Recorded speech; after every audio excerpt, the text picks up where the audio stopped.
শেষ বিকেলের শৈশবের ক্রিকেট, বরফ পানি, সুতার বল আর বাঁধ ভাঙা হাসির গল্প। শেষ বিকেলের রোদটা যেন এক অনন্য ছোঁয়া নিয়ে আসতো আমাদের উঠোনে।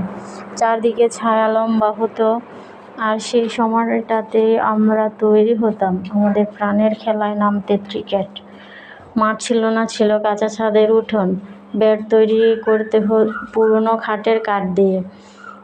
আর বল বল হতো সুতা পেঁচিয়ে বানানো এক অদ্ভুত শিল্পকর্ম। শেষ বিকালের রোদটা তখন আমাদের কাছে শুধু আলো নয়, ছিল খেলার আহ্বান।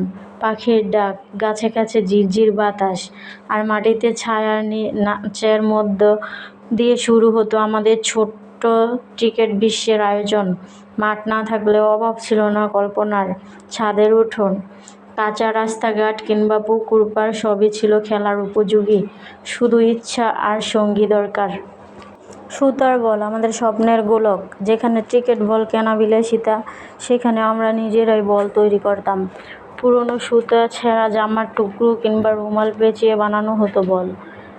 এক একজনের বল এক এক রকম। কেউ গোল করতে পেঁচাতো ঘন্টার পর ঘন্টা, কেউ আবার শুধু খেলার তারাই বানিয়ে ফেলতো জলদি। তবু সেই সুতার বলেই ছিল স্পিন, ছিল সুইং, আর যতবার ওটা ভেঙে যেত ঠিক ততবার নতুন করে বানানোর মধ্যে আনন্দ খুঁজে নিতাম। খেলার নিয়ম নিজেরাই বানাতাম।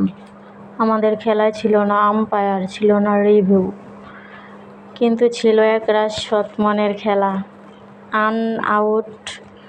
রান আউট নিয়ে ঝগড়া হতো ঠিকই, কিন্তু পরে আবার সবাই বরফ পানি ভাগ করে খেত। ওভারে বল 6টা না 5টা কইছিলি, এই নিয়ে তর্ক আর হাসির মেলা জমতো উঠোনে। কেউ বল হারালে দল মিলিয়ে খুঁজতে বের হতাম, যেন হারিয়ে যাওয়া স্বপ্ন খুঁজছি। বরফ পানি খেলার ফাঁকে প্রাণের প্রশান্তি। একটা প্লাস্টিকের বালতি বা মাটির কলসি থাকতো একপাশে, তাতে ঠান্ডা বরফ পানি। খেলতে খেলতে কেউ হাঁপিয়ে পড়লে সেই আগে ছুটতো এক চুমুক শান্তির খোঁজে। কখনো পানি শেষ হয়ে গেলে সবাই মিলে রাস্তায় গিয়ে কল থেকে ভরে আনতাম। তার মাঝেও ছিল দারুণ একটা একাত্মতা। আজও সেই উঠোনে ফিরে যেতে ইচ্ছে করে। আজকের দিনে আমরা হয়তো মোবাইলের স্ক্রিনে বুঁদ, শহরের কংক্রিটে আটকে গেছি, কিন্তু মনের কোণে কোথাও এখনো একটা উঠোন পড়ে আছে। সেখানে দাঁড়িয়ে আছে একদল কিশোর, কারো হাতে কাঠের ব্যাট, কারো হাতে সুতার বল। তারা এখনো খেলে চলেছে। কোনো ক্যামেরা নেই, কিন্তু তাদের আনন্দ যেন আকাশকেও ছুঁয়ে ফেলে।